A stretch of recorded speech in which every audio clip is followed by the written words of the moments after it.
Wyatt Earp, Wyatt Earp, brave, courageous, and bold. Long live his fame, and long live his glory, and long may his story be told.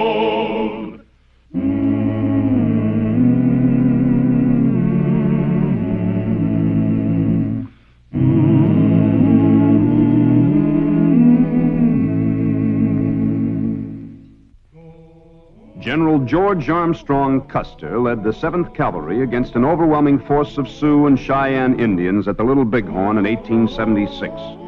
Custer and 264 officers and men were slaughtered. 2 years later, the American press and public were still arguing about the Custer tragedy. The general's enemies called him a glory hunter who unknowingly led the 7th Cavalry into a massacre. The general's friends said he was betrayed by subordinate officers. Time has proved both theories false. But in the bitterness of the dispute, General Custer had only one ardent champion, his widow.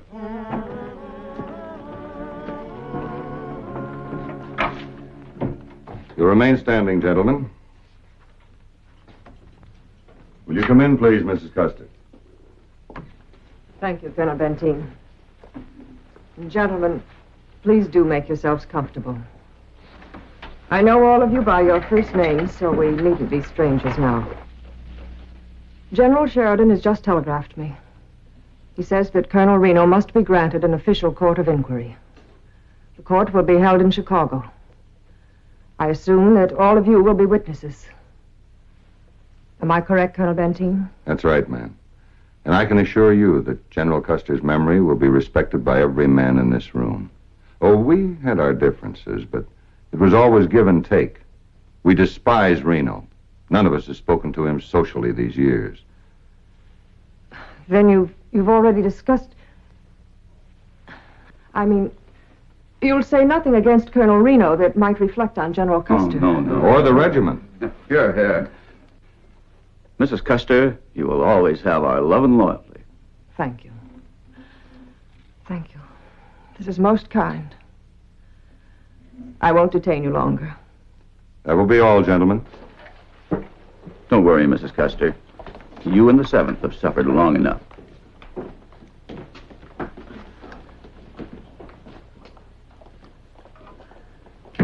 Well, now, that's settled.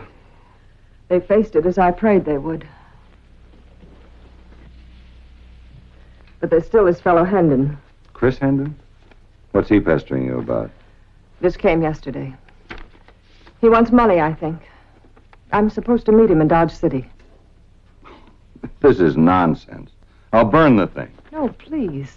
He was one of Reno's civilian scouts. He'll be called to testify. Well, let him testify. But, Colonel, he could ruin us all. He's a civilian, and the newspapers would be eager to print any lies he told. Oh, Betty, you're carrying this thing too far. Oh, yes. Now, I've never had any occasion to say this before, but you can't be bothered by every blackmailing scamp or rascal who writes you a letter. I remember Hendon. I think he bolted before Reno made the charge that day. I certainly don't recall seeing him on the hill when we stopped Reno from running away. Well, he could say he was with General Custer. He could say anything. All right. Now, Wyatt Earp, the marshal at Dodge, is a good friend of mine. I'll telegraph him to arrest Hendon. No, Colonel, I beg of you. If we anger the man, he'll... All right, I'll just ignore him. Your first idea is best. Let him testify. Good. Well, I must be running along. But Mrs. Benteen and I will see you at dinner, eh? Oh, yes, of course. And put a match to this and forget it.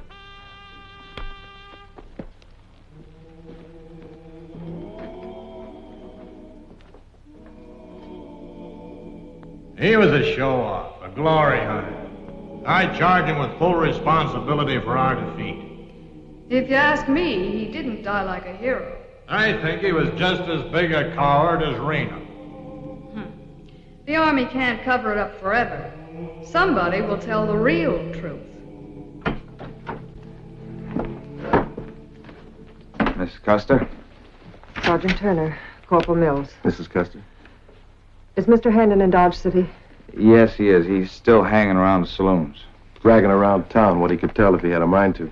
You just say the word, Mrs. Custer. We'll go back to Dodge. Yeah, Hendon won't bother you no more, Mrs. Custer. We can't do anything like that. How much longer will you men be on furlough? 11 days. I must talk to Hendon. It's the only way, Sergeant. Will you and Corporal Mills drive me to Dodge City? Well, of course, but shouldn't you ask Colonel Benton? No. No. We must start at once. And please say nothing to Colonel Benteen or to anyone else. All right. Rent a good team and carriage from the sutler. I'll meet you at the North Gate in half an hour. We'll be there, Mrs. Custer.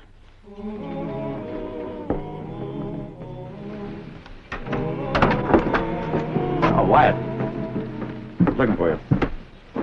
Telegram from Colonel Benteen at the fort. Operator at the depot brought it over himself. Said it was extra urgent.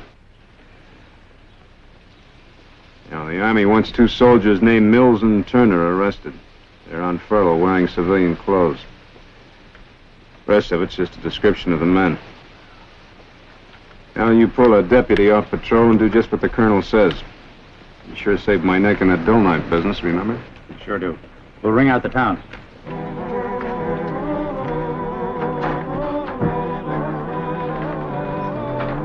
Somebody chasing you? Yeah, a couple of soldiers. They're trying to kill me. I want them arrested. Mills and Turner? Yeah. How'd you know? The Army wants them arrested, too. What's your name? Hendon. Chris Hendon. I used to be a civilian scout for Reno. Those troopers was in the same outfit. 7th Cavalry. Put that gun on the desk. Gun? Oh, sure. I had to carry it, Marshal. My life's in danger. Why? Just an old grudge between them and me. I thought they'd forget about it, but suddenly like I turned around in the street and there they was, following me. Hmm. Well, my deputies are looking for him now. This will make it easier. Come on. Oh, no. Why not? I don't go wandering around out there and get plugged from some doorway. Mr. Hendon, you asked me to protect you. Now, the easiest way to do that is to try and arrest those 2 soldiers. Quick. I'll get my hat. Let's move. Not me.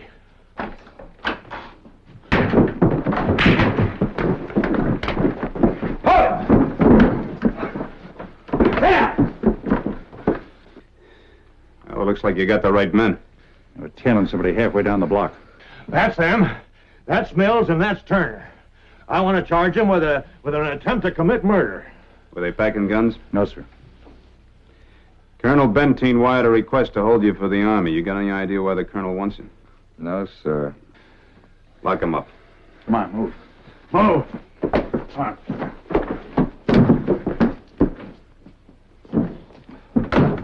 What about my charges against them? Tell it to the Army. Now, you check this gun or get out of town. If you take my advice, you'll get out of town. You may run into some more soldiers. And what you call police protection? Were you in cahoots with the Army? I don't think I like you, Mr. Hendon. You stay in this town, you be ready to protect yourself. Now, quit wasting my time.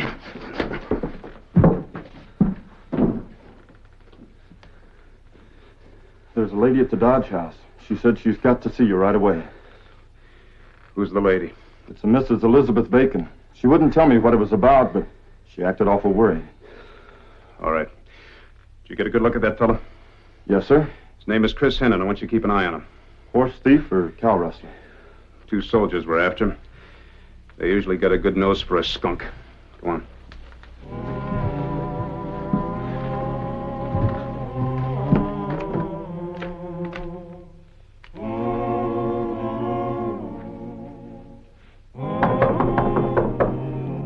Sergeant Turner? No, ma'am, Marshal Earp. Oh. One moment.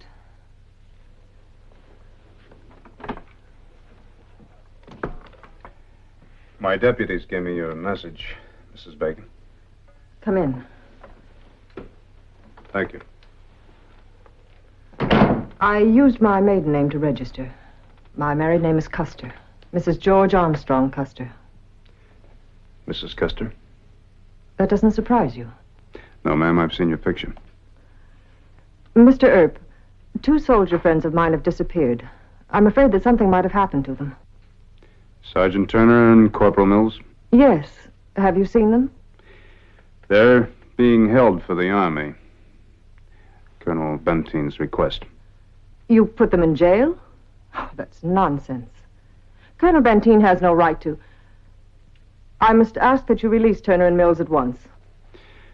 I'm sorry, but I can't do that, ma'am. Very well. Then I shall have to employ a lawyer. Could you recommend one?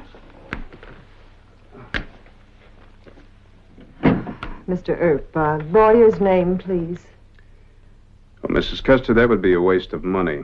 I can hold those soldiers for 24 hours, even against a writ of habeas corpus. Marshal, I know a little about law. What charge has Colonel Bentine lodged against them? I have a charge of my own, ma'am.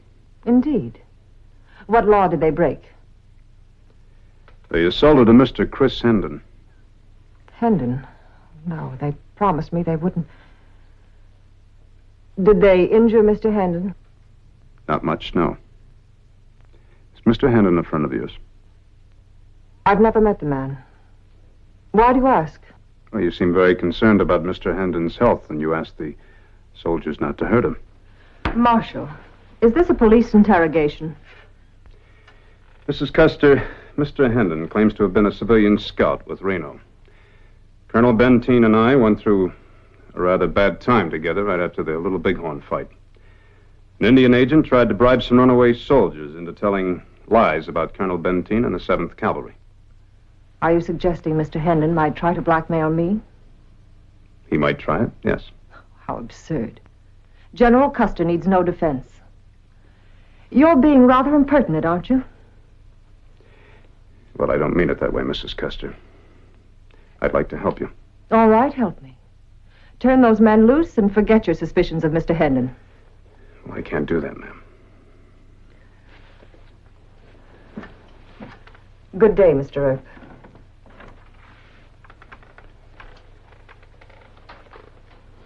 I know the torment that you've been living through. People have lied so much about General Custer, you don't know where the next attack is coming from. Well, you've got me stubborn. I'm going to help you in spite of yourself.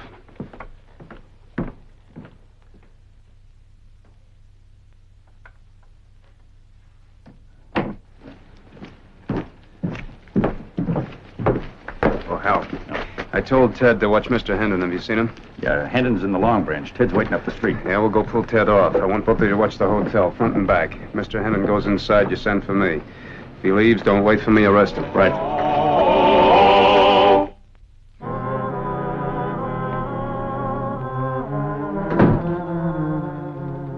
I just had a talk with Mrs. Custer. She got worried when you didn't check in and sent for me. I had to tell her the truth. All right. Now, Colonel Bentine will be here for you in a couple of hours. Can either one of you persuade Mrs. Custer not to pay off to Hendon? We don't know what you're talking about, Earp. I think you know what I'm talking about. Maybe you'll answer me one question, though. Has Mrs. Custer ever heard what the Indians have to say about the fight at the Little Bighorn? After the massacre at Little Bighorn, she can't stand the sight of Injuns. Well, I know a Cheyenne chief that was there. Chief Wolfhead. Mrs. Custer would... Hendon just now went into the hotel. Let's go. You'd better leave town at once. Oh, well, I want to live the same as anybody else. That's why I had to come to you for help. I can get a fresh start now in Mexico. Remember your agreement to stay there. Oh, well, a deal is a deal. Good luck, Mrs. Custer.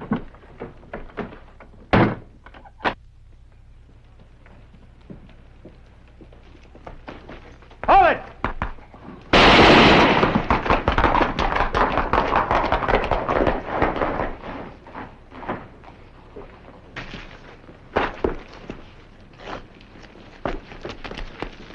Mr. Clark, I want you to search this man.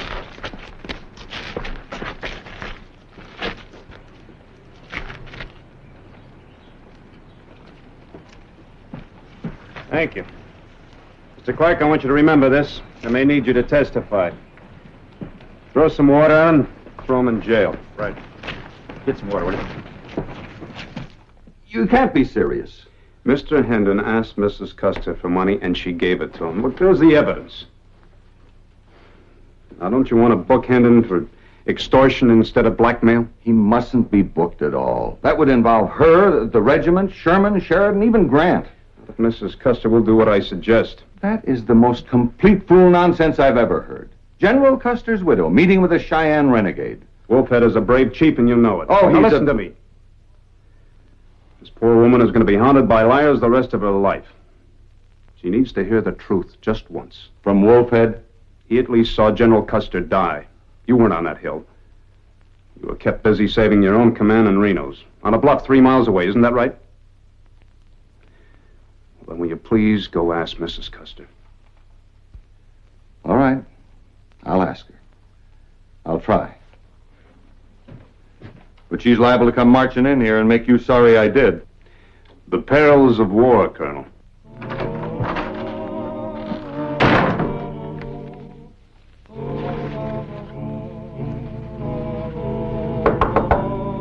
Come in.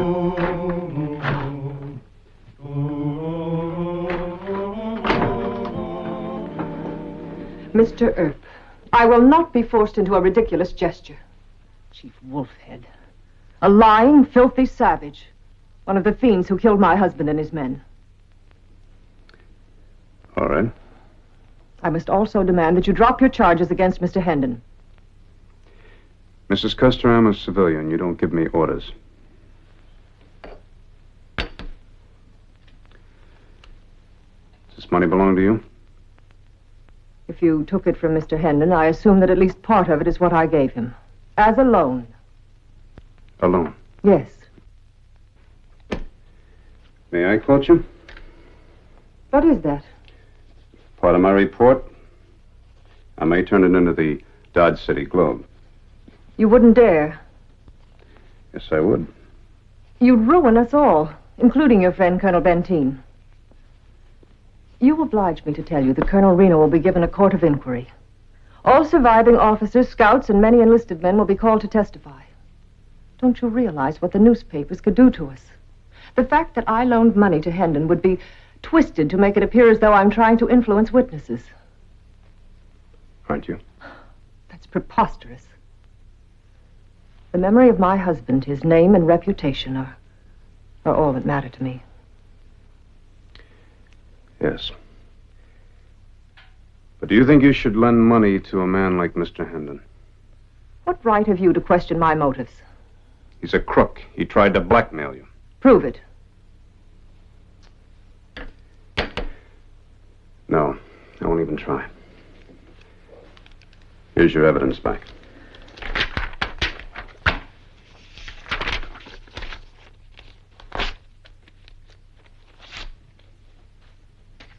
No story in the paper. Al, bring Mr. Hendon in here. Yes, sir. I told you that I was stubborn and that I'd try to help you in spite of yourself. But all this faith and loyalty you profess just doesn't exist. Why, you unspeakable. Calling names won't change my opinion. I have more respect for General Custer than you have. I'll listen to no more of this. No, you'd rather spend the rest of your life listening to liars. Well, I know what happened at the Little Bighorn. I wasn't too proud to talk to the Indians about it. Savages in battle, yes, but honest men. Your husband's name is safer with them than it will ever be with men like this. Mr. Hendon, I'm releasing you. You get out of town quick. Mills and Turner will be back tomorrow, and anything that they do to you after that will be an accident. Throw them out. Come on, move.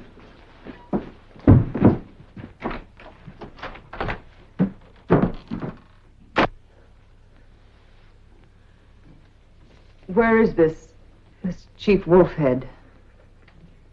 At the fort, the hostile stockade. Will you come with me? We'll leave as soon as my soldier friends get back. Good night, Mr. Earp. Mrs. Custer.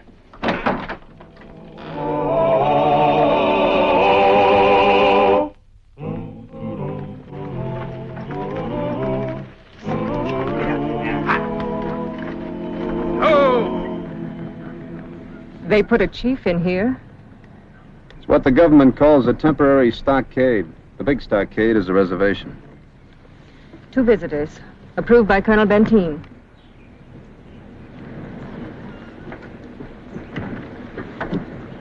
Let me help you, man. There you go.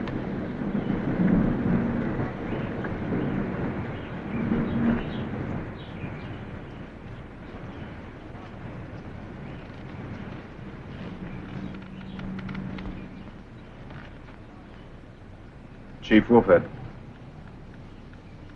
Wyatt Earp. My friend. Mrs. Custer, may I present Chief Wolfhead? Widow of Longhair. There is sadness for you in my heart. She was brave to come here. Do not stay long. Many are sick here. Our government could do better for you than this. There was fighting. We are prisoners of war. Out of respect for General Custer, what shall I say? I'll ask some questions. Mrs. Custer, perhaps we can make this bench comfortable.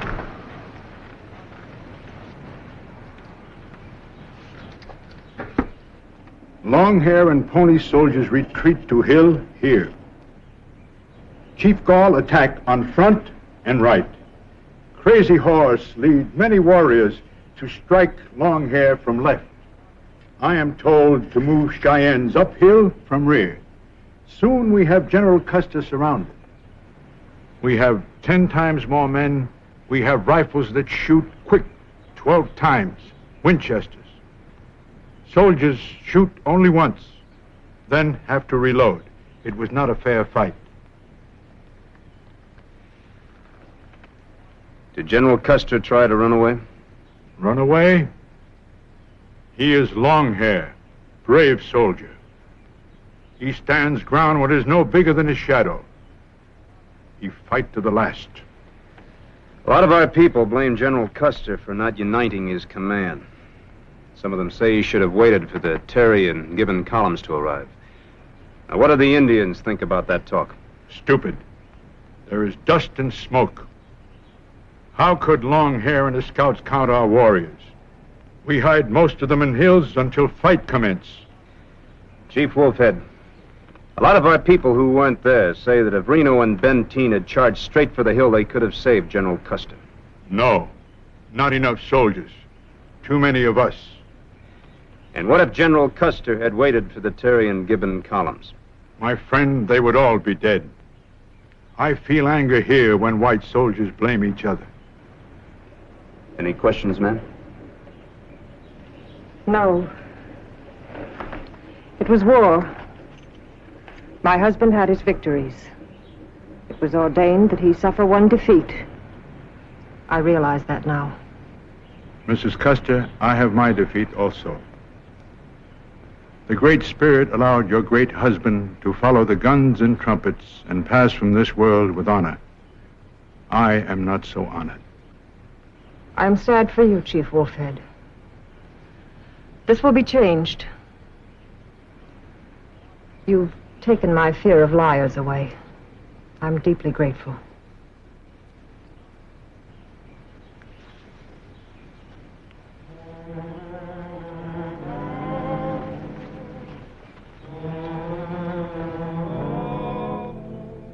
Come, Mr. Earp, we mustn't dawdle.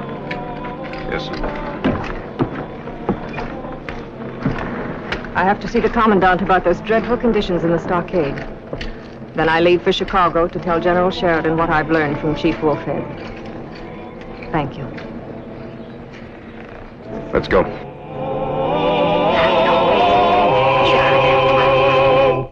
Well, he cleaned up the country, the old Wild West country. He made law and order prevail. And none can deny it, the legend of Wyatt forever will live on the trail. Oh, Wyatt!